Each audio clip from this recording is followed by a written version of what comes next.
My girlfriend said I was being paranoid. I said, then keep your secrets. She smiled like she won until her best friend sent me the photos from her hidden weekend trip. By dinner, she was begging me not to post one calm message in our group chat. Original post: my girlfriend called me paranoid while her other boyfriend was waiting outside our apartment. That is not a dramatic opening. That is exactly what happened. My name is Evan. I am 29. I live in Columbus, Ohio. I work as a software support specialist for a small medical billing company. My girlfriend was Cassie. She was 27 and worked as a marketing assistant for a furniture showroom. We had been together for almost 3 years. We shared a 2-bedroom apartment because I worked from home 3 days a week, and she said she needed a separate room for content ideas and client calls. Rent was $1,680. I paid $900 because I made a little more. She paid the rest. Groceries were supposed to be split, but somehow I was always the one buying paper towels, coffee, laundry pods, chicken, her oat milk, the expensive berries she liked and never finished. I am saying that because I do not want to pretend I was some perfect boyfriend who never noticed small things. I noticed. I just kept explaining them away. Cassie had always been social. She had a girls' group chat called Brunch Court. She had coworkers who loved happy hour. She had a college friend named Lauren who knew every secret in her life. Lauren was the kind of friend Cassie called before she made any decision. Hair color, new job, birthday outfit, what caption to use. Everything went through Lauren. I liked Lauren at first. She was direct, a little cold maybe. But she had always been polite to me. Around April, things changed. Cassie started guarding her phone like it had government codes in it. If I walked into the kitchen while she was texting, she would tilt the screen away. If her phone buzzed at night, she would swipe it down before I could see the name. She also started saying she was tired every time I wanted to go somewhere together. Dinner with my sister. Too tired. Movie night. Too tired. Farmer's market. Too tired. But then she had energy for brunch, energy for work drinks, energy for last-minute weekend errands with Lauren. The first real fight happened on a Thursday. I had made tacos because Cassie said she missed simple dinners at home. She came in at 9:15. Her hair was freshly curled. Her makeup was touched up. She smelled like a cologne I did not own. I asked where she had been. She said traffic was awful. I said from the showroom to our apartment was 12 minutes even with traffic. She rolled her eyes and said she stopped at Target. I asked what she bought. She said, "Why are you interrogating me?" That word changed the room. Interrogating. I had asked one normal question. I said I was not interrogating her. I was confused because she said she would be home by 7. She grabbed one taco, took one bite, put it down, then said I was becoming insecure and it was exhausting. I should have ended the conversation there, but I did not. I tried to explain myself like a fool. I said I felt like she was somewhere else even when she was home. She laughed once, not loud, just enough to make me feel stupid. Then she said maybe I needed space because I was acting paranoid. That was the first time I said something different. I did not beg. I did not apologize. I did not ask for her phone. I just said okay. Then keep your secrets. She stared at me like I had missed my line in a play. Usually I would soften after she got upset. I would say I did not mean it that way. I would ask if we could talk again. I would try to fix the room. This time I took my plate to the couch and turned on a baseball game I did not care about. Cassie stood in the kitchen for almost a full minute. Then she said, "Wow, so this is who you are now?" I said no. This is who I am when I stop auditioning for honesty. She went into the bedroom and shut the door. The next morning she acted cheerful. Too cheerful. She kissed my cheek before work. She said she and Lauren were doing a spa weekend in Cincinnati because Lauren had a rough month. She said they already booked a cheap hotel and she would be back Sunday afternoon. I asked what hotel. She said Lauren handled it. I said okay. She paused like she expected a fight. I did not give her one. That bothered her more than any argument could have. When she left Saturday morning, she had a small suitcase. She wore the green dress I bought her for my birthday dinner the year before. The one she said was too nice for casual plans. At 10:30 that night I got a text from Lauren, just one sentence. "Evan, I need to tell you something before I lose my nerve." My stomach dropped, then my phone buzzed again. It was a photo. Cassie was sitting across from a man at a restaurant, not a coworker I knew, not a cousin. His hand was over hers on the table. She was wearing the green dress. The next photo was worse. Same man. Hotel lobby. His arm around her waist. Then Lauren sent the message that made my hands go numb. She said I helped cover it because Cassie told me she was leaving you. She lied to both of us. I sat on my couch while the washing machine thumped in the hallway and stared at the photos until they stopped looking real. Then my doorbell rang. When I opened it, a man I had never seen before was standing there holding Cassie's jacket. He looked just as confused as I felt. Update 1: the man at my door was named Ryan. He was 31. He worked in commercial insurance. He said he had driven from Cincinnati because Cassie forgot her jacket in his car and then blocked him after a fight. Blocked him. I asked how he knew my address. He looked embarrassed and said Cassie had given it to him months earlier. She told him it was her old apartment where her roommate still lived and she sometimes got packages there. My old apartment. My roommate. I almost laughed because the lie was so lazy it was insulting. I stepped outside and closed the door behind me. I did not invite Ryan in. I did not want him in my home, but I also did not blame him yet. He looked like a man who had arrived at the wrong funeral. I asked how long he had been seeing her. He said since February. February. That meant she had been dating him during my promotion dinner, during her mother's birthday cookout. During the week, I stayed up helping her build a portfolio presentation for a job she did not even get. Ryan said they met at a marketing mixer downtown. Cassie told him she was single but had a controlling ex who still shared some bills with her. She said she was saving money to move out fully. I said I was the controlling ex. He looked at the apartment door and then back at me. He said, "Man, I am sorry." I believed him. He showed me messages. Not because I asked to see anything private. He offered because he said he did not want to be part of whatever story she was going to tell. There were months of texts. "Good morning, baby. I miss you. I wish I could stay tonight, but Evan is being weird. He still thinks we are together. Soon." The word soon appeared again and again. Soon I will leave. Soon we will have a real weekend. Soon I will stop protecting his feelings. I felt sick. Because while she was telling him, she was protecting my feelings. She was telling me I was paranoid.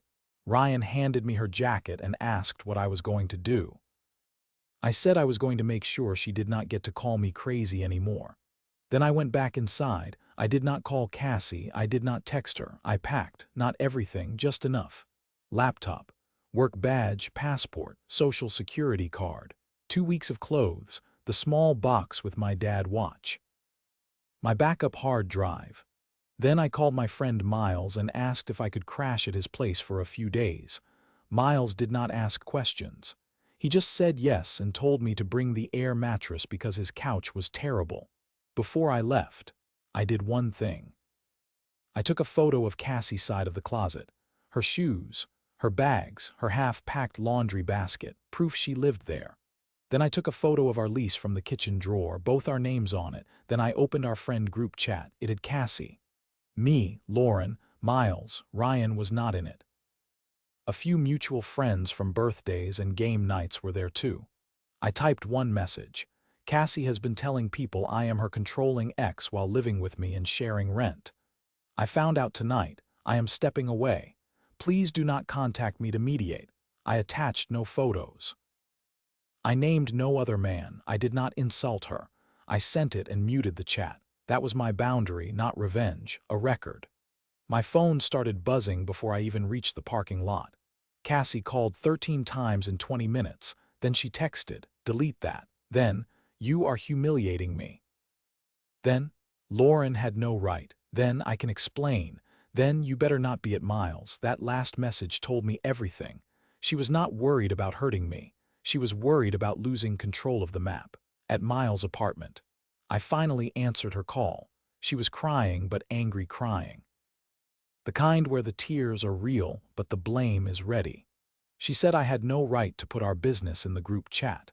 I said she made our business public when she made me a character in her lie. She said Ryan meant nothing. I said then, why was he at our apartment with your jacket? Silence. Then she said Lauren was jealous. That was the first twist I did not expect.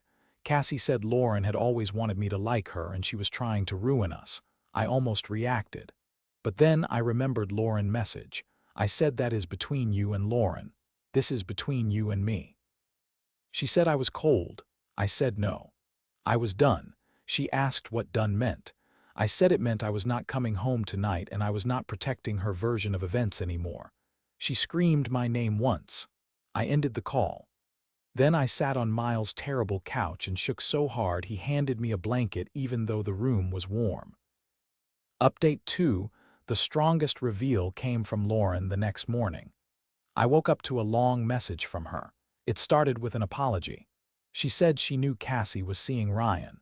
She knew because Cassie had told her the relationship with me was basically over. Cassie said we were only still living together because breaking the lease would cost $3,000 and because I was emotionally unstable. Emotionally unstable. Lauren said she believed it at first because Cassie had been her best friend for 8 years. She had seen Cassie cry. She had heard Cassie say I checked her phone. I followed her. I guilted her whenever she went out. None of that was true, but I also had to sit with the ugly part. Cassie was able to make it sound believable because I had been anxious. I had asked too many questions. I had driven by the showroom once when she said she was working late because I wanted to surprise her with coffee. When she was not there, I did not confront her. I just went home and felt pathetic. So no, I was not perfect, but I was not what she made me. Lauren said the lie broke for her on Friday night. Cassie had been drinking at the hotel bar and bragged that she had both men trained, Ryan for excitement, me for stability. Lauren said Cassie laughed when she said I would never leave because I liked fixing things too much. That was the part that settled my heart, not in a good way. In a final way. Lauren said she waited until Cassie went upstairs with Ryan. Then she took the photos because she knew Cassie would deny everything. She said she hated herself for helping, but she was done being the keeper of someone else's lies. I thanked her. That was all. Around noon, the group chat exploded. I had it muted, but Miles looked at his phone and said, "Bro, you need to see this." Cassie had posted a long message. She said I was twisting a private breakup. She said we had been over emotionally for months. She said I was using rent to trap her. She said she had been trying to leave peacefully, but I wanted attention. Then Lauren replied. She did not use insults. She posted one screenshot. Cassie text to Lauren from 3 weeks earlier. Evan paid rent, so I am staying until I save enough. Ryan thinks I already left. Do not judge me. I deserve to be happy.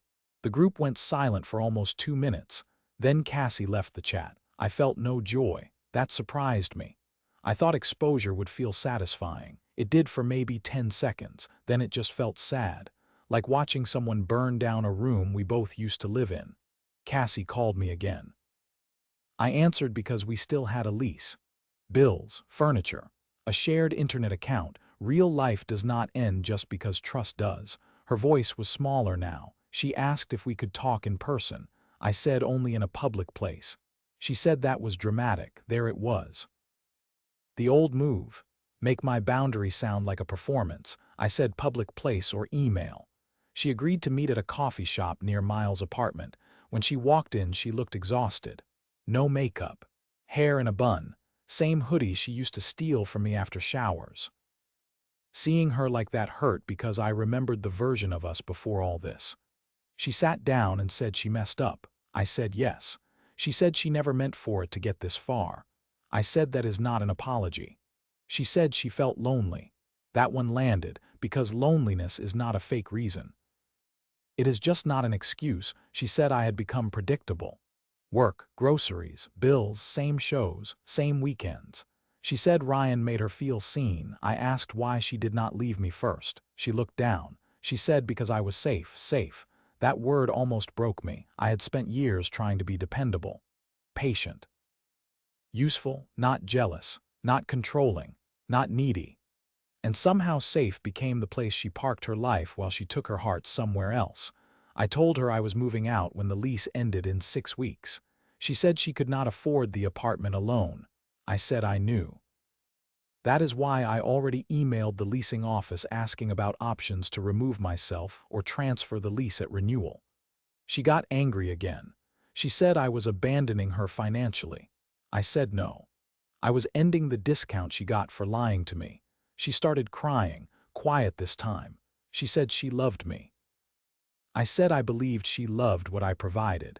She said that was cruel. I said maybe. But it was honest. Then I slid her jacket across the table. Ryan had left it with me. Her face changed when she saw it, like all her worlds had finally touched. I stood up and told her we would handle bills by email. She asked if I hated her. I said no. I said I was just finally done making her betrayal comfortable. Final update 6 weeks later. I moved into a 1-bedroom apartment in Worthington. It is smaller. The kitchen has old cabinets.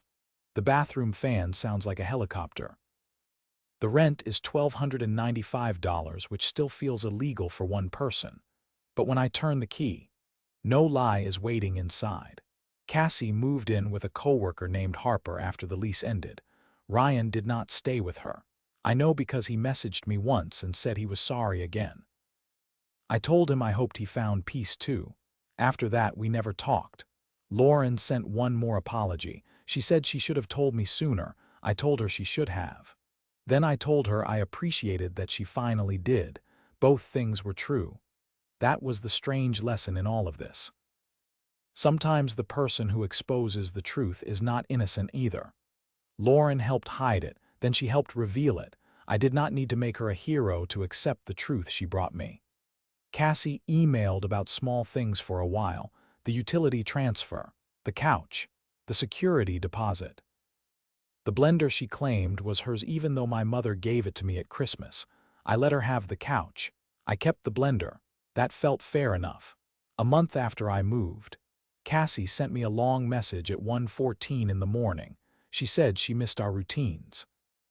She missed how I made coffee before her early shifts. She missed Sunday grocery trips. She missed my stupid baseball games in the background while she folded laundry. She said Ryan was exciting because he felt like escape. But escape stopped feeling exciting once she had nowhere stable to return to. I read it twice. Then I did something old me would never have done. I did not answer that night. I slept. The next morning I replied with one sentence: I hope you learn not to confuse stability with something you can use until you get bored. She did not reply. A week later she posted a vague quote about losing someone who only wanted to love you. A few friends sent it to me. I did not respond. I had already said enough. The real revenge was not the group chat. It was not Lauren's screenshot. It was not Ryan showing up at my door like some messy movie scene. The real revenge was opening my fridge and seeing groceries I bought only for myself. It was paying my own electric bill and knowing nobody was lying in the next room. It was sitting on my cheap balcony with gas station coffee and realizing I did not feel paranoid anymore. I felt calm. I still had moments where I missed her. I missed the Cassie from the beginning, the one who danced in grocery aisles, the one who left notes on my laptop, the one who made every birthday feel like an event. But that version was not the one I was living with at the end. At the end, I was living with someone who called me insecure because honesty would have cost her comfort. I learned that boundaries do not always feel powerful when you make them. Sometimes they feel awful. Sometimes you shake on your friend's couch. Sometimes you want to call the person who hurt you because they are also the person you used to call when you were hurt. But you still do not go back, because when someone builds a secret life and makes you the villain in it, you do not owe them silence just so they can exit gracefully. You owe yourself the truth. You owe yourself a clean door. and you owe yourself a life where love does not require you to ignore your own instincts. If this story hit close to home, subscribe for more stories like this. Like and share it with someone who needs to hear it. And comment below if you have ever faced something similar or what your opinion is.